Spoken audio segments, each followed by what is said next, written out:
नमस्कार सभी दर्शकों का स्वागत है हमारे चैनल में।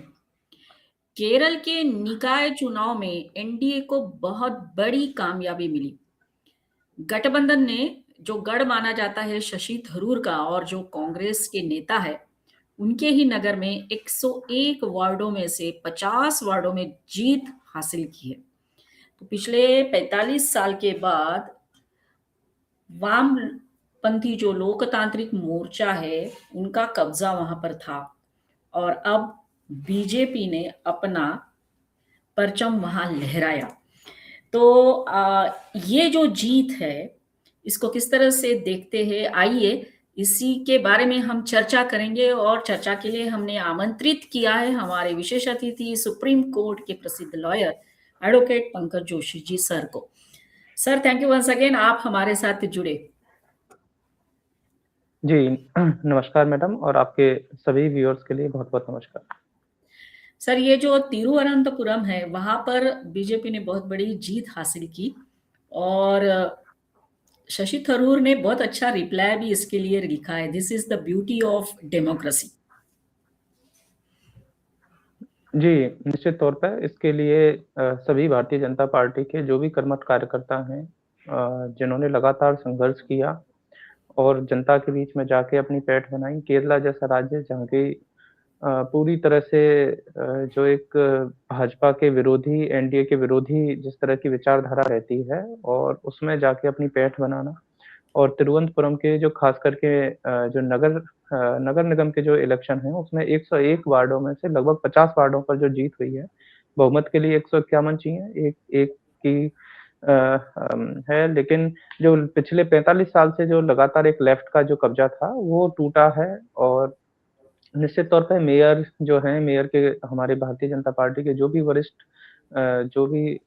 कार्यकर्ता रहेगा उसको ज़िम्मेदारी दी जाएगी और इसके लिए पूरे भारतीय जनता पार्टी के परिवार को, सभी सदस्यों को, सभी कार्यकर्ताओं को बहुत-बहुत बधाई। Yes sir. सर, ये जो जीत तिरुवनंतपुरम पर्टिकुलरली जो हुई है, उसके बारे में कहा जा रहा है कि विधानसभा की 2-3 सीट जीतने के बराबर है या फिर उससे भी ज़्यादा इसका महत्व या मायना होता है? देखिए, जब इस बात के लिए पिछली बार भी जब चुनाव की जब रैलियाँ चल रही थीं, तो उस समय भी अमित शाह जी ने और नरेंद्र मोदी जी, प्रधानमंत्री जी ने इस बात को कहा था कि ज अगर हम जीतेंगे तो इसके लिए सबसे पहले जो हमारी रणनीति होगी वो है कि जो भी नगर निगम के इलेक्शंस हैं, उनमें हम अपनी प्राथमिकता के आधार पर जीत सुनिश्चित करें। और यस। उसके लिए कार्यकर्ताओं ने दिनों-रात मेहनत की जो भी वहाँ की विचारधारा के स्तर पे जो भी थी, क्योंकि जब हम केरला राज्य के पूरी तरह से देखें तो वहाँ पर 20 मेंबर्स लोकसभा से हैं, 9 मेंबर्स राज्यसभा के हैं और जहाँ जब लोकसभा के इलेक्शंस को जब हम देखते हैं तो जो जो इंडिया गठबंधन जो है उनकी 19 सीटें हैं और एनडीए के जब हम देखते हैं तो केवल 1 सीटें भारतीय जनता पार्टी के लिए हैं। और उसमें भी जब हम जब विचार विचार के आधार पे देखते हैं तो एक ऐसी पार्टी क्योंकि उन उनमें से भी इंडिया गठबंधन में से भी कांग्रेस को जहाँ 14 जहाँ उनके सांसद हैं वहीं अ आईयू आई आईयूएमएल जो इंडियन यूनियन मुस्लिम लीग जैसी पार्टी है वो 2 उनके 2 मेंबर ऑफ पार्लियामेंट वहाँ से आते हैं। तो जब हम कंपैरिज़न करते हैं तो भारतीय जनता पार्टी का या या एनडीए की जो विचारधारा का जो अंतर उस राज्य में कितना नज़र आता है, क्योंकि चाहे यूनियन डेमोक्रेटिक फ्रंट हो, जिसके नाम पे सभी एक तरह से इकट्ठे हो जाते हैं चाहे एलडीएफ हो लेफ्ट डेमोक्रेटिक फ्रंट हो which is led by CPI Marxist और उसमें चाहे कम्युनिस्टों के चाहे सीपीआई-एम हो, चाहे सीपीआई हो, चाहे केरला कांग्रेस हो, तो वो सभी एक तरह से विरोध में खड़े हो जाते हैं। लेकिन अंततः तो जब लास्ट में हम देखते हैं तो सभी एनडीए और भाजपा के विरोध में ही खड़े हैं। तो ये जो विचारधारा के स्तर पर जो एक केरल राज्य के अंदर जो है वो परिवर्तन लाना बड़ा जो मुश्किल कार्य था, वहाँ के कार्यकर्ताओं ने जो मेहनत की है, उसी का परिणाम है, ये देखने को मिल रहा है हमें। और इसमें आगे और जो सुधार है वो निश्चित तौर पर क्योंकि भारतीय जनता पार्टी का कोई भी कार्यकर्ता जो है वो हमेशा एक रिजल्ट आने के बाद रुकता नहीं है, वो आगे की फिर से रणनीति बना के और आगे के चुनाव के लिए और आगे संगठन में क्या सुधार हो सकता है, उसके लिए निरंतर लगातार अनुशासन में रह के लगातार कार्य करने की पद्धति के लिए जाना जाता है। और इस जीत के बाद भी वही आगे की जो प्रक्रिया है, वही हर कार्यकर्ता फिर से उसमें रणनीति में लगा रहेगा। ये सर सर जो जीत हासिल की है उसके लिए सारे जो राष्ट्रीय स्तर के बड़े नेता है उन्होंने बधाई दी है बीजेपी के कार्यकर्ता जो वहां पर है उनके लिए, और खासकर हमारे माननीय प्रधानमंत्री जी ने ये भी ट्वीट करते हुए बधाई देते हुए कहा है, now we will work for development and ease of living. जी, निश्चित तौर पे प्रधानमंत्री जी इस जीत से बड़े उत्साहित हैं और उन्होंने इस बात के लिए ट्वीट किया है, सभी कार्यकर्ताओं को बधाई दी है। और भारतीय जनता पार्टी के सभी जो भी राष्ट्रीय पदाधिकारी हैं, हमारी स्टेट यूनिट के जितने भी लोग हैं, तो उन सभी में सभी जो अपने आप में हमारे के सुरेंद्रन जी जो वहाँ के पार्टी के चीफ हैं, तो उनके लीडरशिप में सभी कार्यकर्ताओं ने, पदाधिकारियों ने और सभी ने जिस तरह से मेहनत की है, ये उसका परिणाम है। और लगातार जब हम इसके क्योंकि इनके अलावा अगर हम नेशनल लेवल पे जब हम देखते हैं तो एक कांग्रेस, भाजपा के अलावा एक बसपा ही एक ऐसी पार्टी है जो केरल में जो चुनाव लड़ने के लिए जाती है। और उसमें किस तरह से विचारधारा का जब हम क्योंकि देखते हैं तो अगर वहाँ लगभग एडमिनिस्ट्रेटिव स्तर पे जो 14 जो डिस्ट्रिक्ट हैं केरल के, उन 14 डिस्ट्रिक्ट में भी मुश्किल से 3-4 जो हमारे डिस्ट्रिक्ट हैं, उनमें पार्टी के जो कार्यकर्ता हैं, वो आगे बढ़ पा रहे हैं। तो चाहे जहाँ हमारे जो विधायक हैं, क्योंकि पिछले विधानसभा चुनाव के भी जब रिजल्टों पे हम देखते हैं तो चाहे त्रिशूर डिस्ट्रिक्ट हो चाहे अल्लपुझा हो, चाहे कजाकोटम हो, तो इन सभी पे हमारी जो है वो आगे हमें विधानसभा में जीत भी हासिल हुई है। और जहाँ हम तिरुवनंतपुरम पर्टिकुलर इसकी बात करते हैं तो तिरुवनंतपुरम के की जो भी विधानसभा हैं, तो उनमें भी हमें जीत मिली। तो इसके कारण लगातार तिरुवनंतपुरम को तो विशेष तौर पे इस बात के लिए कोशिश हो रही थी कि जो आगे जो नगर निगम का जो चुनाव है, उसमें हमें आगे और बढ़ोतरी मिले। तो निश्चित तौर पे उसी का ये जो परिणाम है, ये हमें आगे देखने को मिला है। और इसके बाद जो भी चाहे पलक्कड़ डिस्ट्रिक्ट हो, चाहे कासरगोड हो, जहाँ वहाँ से भी हमारे जो पार्टी का ग्राफ है वो बढ़ा है और वहाँ से भी विधायक चुन के आते हैं। तो उनमें भी निश्चित तौर पे आगे और जो है जब रिजल्टों में हम देखेंगे और उसके संगठन के लेवल पे भी उसके परिणाम आगे जब आएँगे, तो निश्चित तौर पे पार्टी केरल में अधिक से अधिक मजबूती से और आगे अच्छा प्रदर्शन निश्चित तौर पे करेगी। ये सर सर ये जो तिरुवनंतपुरम की जीत है उसमें सबसे बड़ी अहम भूमिका जिन्होंने निभाई उनका नाम है सर आर श्रीलेखा। ये रिटायर्ड डीजीपी है आर श्रीलेखा, और उन्होंने संस्था मंगलम डिवीजन में बड़े अंतर के साथ जो जीत अपनी दर्ज की है सर।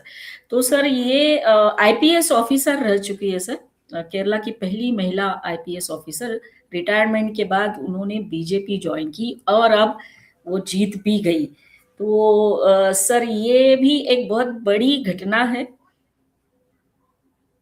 जी,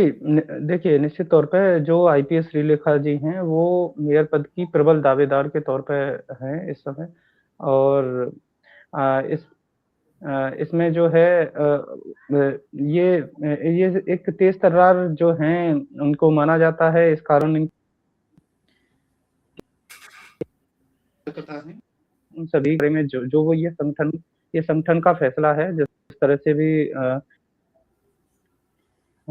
किस तरह से वो आगे उन्हें क्योंकि ये कार्यकर्ताओं की जीत होती है, तो चाहे पुराने जो भी कार्यकर्ता रहे हों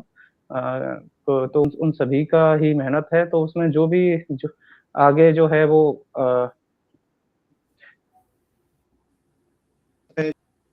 वरिष्ठ पदाधिकारी हों या जो भी अच्छे कर्मठ कार्यकर्ता हों, किसको उसमें आगे पार्षद दल की जब ये बैठक रहेगी, तो उसके बाद वो डिसीजन संगठन के द्वारा लिया जाएगा। ये तो अब जहाँ तक इनकी बात है तो ये आईपीएस हैं, अपनी अपनी इन्होंने जीवन भर जो भी मेहनत की है वो भी एक दावेदार के तौर पे जानी जाएँगी। जहाँ तक जैसे कि ये जो हैं कि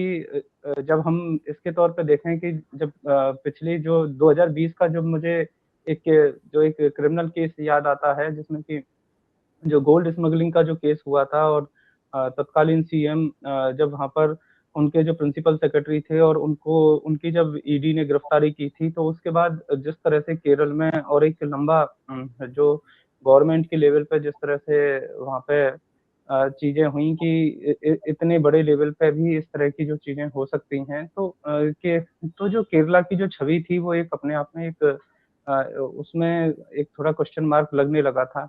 और उसके बाद अ, अब अब जिस तरह से पार्टी के वरिष्ठ जो भी हमारे पदाधिकारी हैं, उन्होंने जिस तरह से वहाँ उस केरल पे फ़ोकस देना शुरू किया और प्रदेश नेतृत्व ने जिस तरह से मेहनत की, तो उसका ये परिणाम देखने को मिल रहा है। जैसे कि सभी कार्यकर्ता उत्साहित हैं और इससे और आगे जो रिज़ल्ट हैं, वो और अच्छे निकल के आएँगे। Yes sir. तो सर अभी ये जीत के बाद काफ़ी सारी चर्चा हो रही है आर श्रीलेखा से जुड़ी हुई। उसमें सर इनके बारे में जब हम पढ़ते हैं या बताया जाता है तो ये पहली महिला आईपीएस ऑफिसर बनी थी। उसके बाद दशक के करियर में उन्होंने कई सारी एजेंसियों के माध्यम से सेवाएं दी। सीबीआई हो, केरल क्राइम ब्रांच हो, विजिलेंस हो, फायर फोर्स हो, मोटर व्हीकल डिपार्टमेंट हो, इसमें वो काम कर चुकी है। और फिर 2017 में उन्हें केरल की डीजीपी बनाया गया था। मतलब सर इनका काम आपको हमको समझ में आता है। और सीबीआई के पर्टिकुलरली कार्यकाल के दौरान उन्होंने जो भी रेड की है तो इसकी वजह से उनको आर श्रीलेखा मतलब रेड श्रीलेखा लोग कहने लगे। और ये भ्रष्टाचार पर कड़ा प्रहार करने वाली वो ऑफिसर जानी जाती है सर। अ, देखिए वो कोई भी अधिकारी है, वो उनको जिस तरह की ज़िम्मेदारी मिलती है, उसके कारण वो दिनों-रात जनता के बीच में जाते हैं, सेवा करने में लगते हैं। राजनीति में आने के बाद एक अलग तरह से प्रक्रिया शुरू होती है, सामाजिक सार्वजनिक जीवन शुरू होता है। और उस अधिकारी रह के जिस तरह से आप कठोर डिसीज़न ले सकते हैं, उस तरह से राजनीति में सभी को साथ लेके चलने की जो एक प्रक्रिया रहती है, दोनों में एक अलग अंतर रहता है। अ, ब और लेकिन जहाँ तक किसी की व्यक्तिगत कार्यनिष्ठा और शैली के बारे में है, वो सभी अपनी-अपनी ज़िम्मेदारियाँ निभाते हुए आगे बढ़ते हैं, तो ये ये हम सभी के लिए प्रेरणा का एक स्रोत माना जाता है। अगर कोई भी इस तरह से अपने जो है सार्वजनिक जीवन में स्वच्छ छवि रखता है, तो वो सभी हमारे प्रेरणा के स्रोत रहते हैं। जहाँ तक इस जीत में भी जो आपने चर्चा की कि तिरुवनंतपुरम के जो सांसद हैं शशि थरूर जी, उन्होंने जिस तरह से जो है और उन्होंने इस बात को मतलब सार्वजनिक तौर पे बधाई जो दी और उसे कहा कि लोकतंत्र की खूबसूरती है और भारत क और भाजपा को जो जो जनादेश जो मिला है उसको ऐतिहासिक बताया है। तो ये उस राज्य के आने वाले समय के लिए जिस तरह से जो एक एक नई एक दिशा दिखाई दे रही है क्योंकि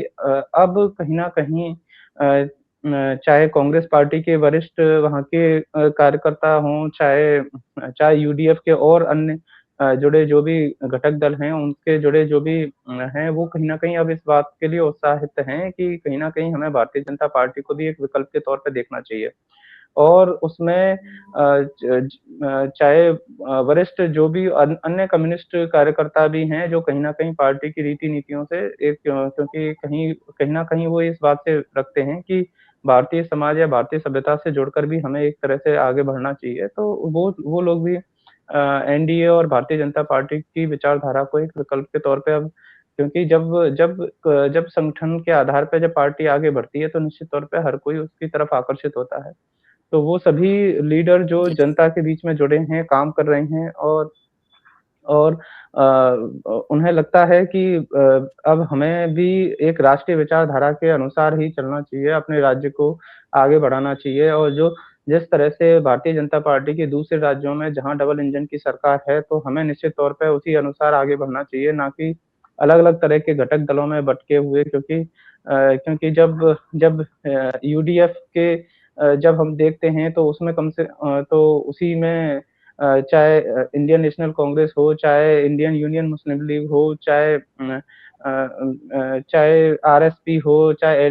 तो केरल कांग्रेस हो, उसी में 4-5 घटक दल हैं, और जब एलडीएफ को देखते हैं, के वर्जन को, तो उसमें उसमें भी इतने सारे घटक दल हैं। तो वहाँ की जनता भी अब इस बारे में सोच रही है कि किस तरह से हम जो राष्ट्रीय विचारधारा की है, क्योंकि उसी के बाद ही जो राज्य की जो प्रोग्रेस है, वो एक एक निश्चित तौर पे वो आगे और बढ़ती है। तो इस बा इस अ, यस।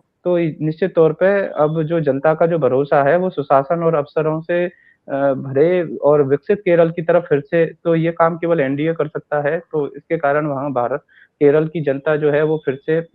इस बारे में निश्चित तौर पे और अधिक चिंतन-मनन करेगी, जिससे कि जो केरल, क्योंकि वहाँ की जो विकास की जो आकांक्षाएँ हैं, उन्हें केवल भारतीय जनता पार्टी ही पूरा कर सकती है। ये सर। सर, इस बार तो सर ऐसा हुआ कि जो निकाय चुनाव हुए उसमें मैंने पढ़ा था कि काफी सारे क्रिश्चियन कम्युनिटी ने भी बीजेपी को ही वोट दिया। तो ये भी एक बदलाव का संकेत है। अ, जी, ज जितना देखिए, भारतीय जनता पार्टी में कोई भी राष्ट्रवादी व्यक्ति, चाहे वो किसी भी धर्म का, पंथ का हो, वो सभी निश्चित वो सभी, और उन सभी का भाव राष्ट्र के प्रति जिनका भी है, उन सभी की आस्था पहले से ही भारतीय जनता पार्टी में है, चाहे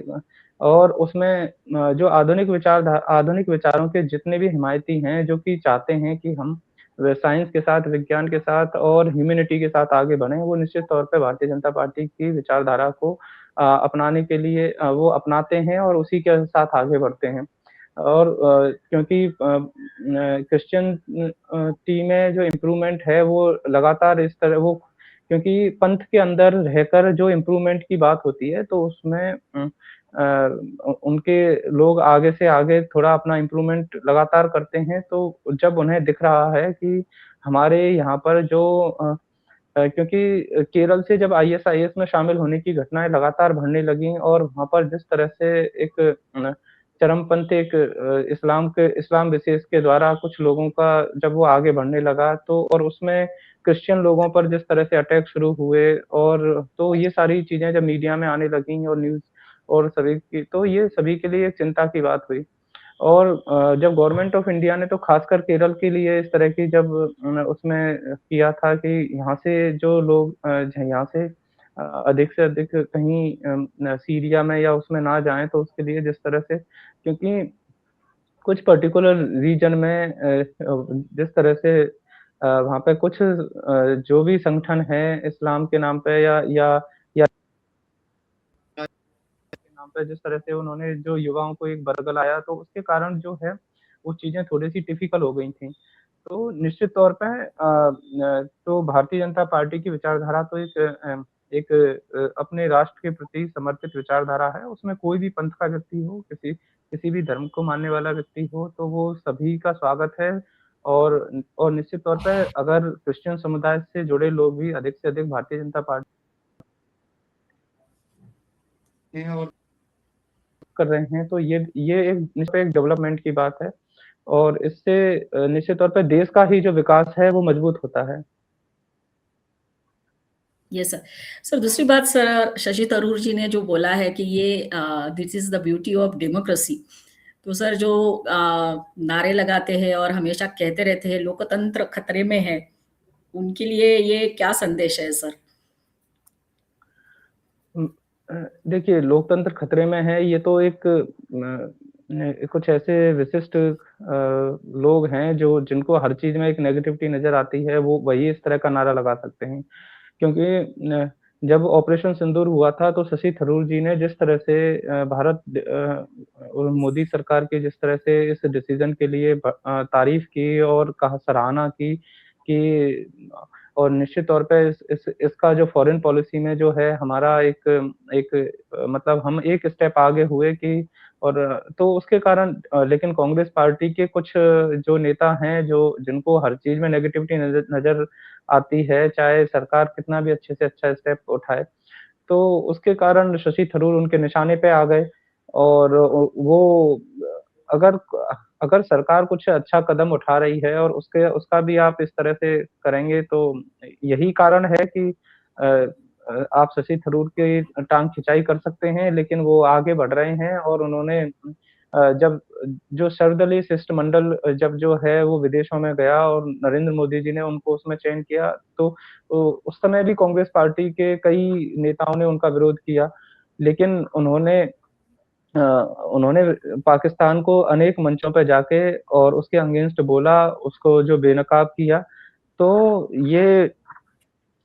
अब इस बात को कांग्रेस पार्टी के नेता हालाँकि उनके खिलाफ कितना भी कह लीजिए, कर लीजिए अगर किसी आपकी पार्टी के नेता कोई राष्ट्रीय मुद्दे पर अगर सरकार के साथ है, तो ये तो एक खुशी की बात है कि क्योंकि कहीं न कहीं ऐसे मुद्दों पे जहाँ राष्ट्र की सुरक्षा से जुड़े मुद्दे हैं, उन पे तो चाहे पक्ष हो, विपक्ष हो, सभी को एक होना चाहिए। और जहाँ आप इस तरह से संसद जैसी हमारी उसमें जो राष्ट्र के लिए ही बनी हुई है, अगर उसमें भी जाके अगर आप चिंतन-मनन नहीं करेंगे, काम नहीं करेंगे देश के लिए, तो फिर हम जैसे आम जनता को भी एक बड़े दुःख लगता है कि ये हर समय केवल विपक्ष या पक्ष की बात ही करेंगे, देश की बात कभी नहीं करेंगे। तो इस समय जो यस, है शशि थरूर जी ने निश्चित तौर पे और जो है इसके लिए भारतीय जनता पार्टी और एनडीए को जो जिस तरह से उन्होंने बधाई दी है, ये निश्चित तौर पे ये अच्छी बात है और ये लोकतंत्र में इस तरह से एक-दूसरे के लिए जो है वो अगर इस तरह से होता है तो ये लोकतंत्र के लिए ही बड़ी खुशी की बात है। और एक कार्यकर्ता के तौर पे तो भारतीय जनता पार्टी के कार्यकर्ता और निश्चित तौर पे और आगे मेहनत करते हुए अभी तो नगर निगम है, आगे सरकार जब तक नहीं बनेगी तब तक तो कार्यकर्ता तो निश्चित तौर पे और आगे मेहनत उसमें लगे ही रहेंगे, जुटे ही रहेंगे। क्योंकि सभी यस। कार्यकर्ताओं से और संगठन की एकजुटता से ही ये सब आगे और अधिक संभव हो सकेगा। Yes sir. सर तो सर ये तो बिल्कुल एक ऐतिहासिक जीत हो गई है आफ्टर 45 इयर्स जो है बीजेपी वहां पर अपनी जीत दर्ज कर रही है, तो ये आगे भविष्य के लिए भी बहुत अच्छा संकेत है बीजेपी के लिए या एनडीए के लिए भी। लेकिन साथ साथ जो बड़प्पन शशि थरूर जी ने दिखाया है बधाई देकर, वो भी एक सोचने लायक काम है एलओपी के लिए स्पेशली, क्योंकि आज आकर वो यही बोलते हैं लोकतंत्र खतरे में है या फिर वोट चोरी हो रही है। तो anyway sir, once again thank you very much, आप हमारे साथ जुड़े और इस बात के ऊपर चर्चा की। और सभी दर्शकों को कहेंगे कि हमारा ये वीडियो जरूर देखिए, लाइक करिए, कमेंट करिए, शेयर करिए और हमारे चैनल को सब्सक्राइब करते हुए हमें सपोर्ट जरूर करिए। धन्यवाद सर। जय हिंद, वंदे मातरम। जी, आपने मुझे समय दिया इसके लिए भी आपका बहुत-बहुत धन्यवाद। जय हिंद, वंदे मातरम। यस।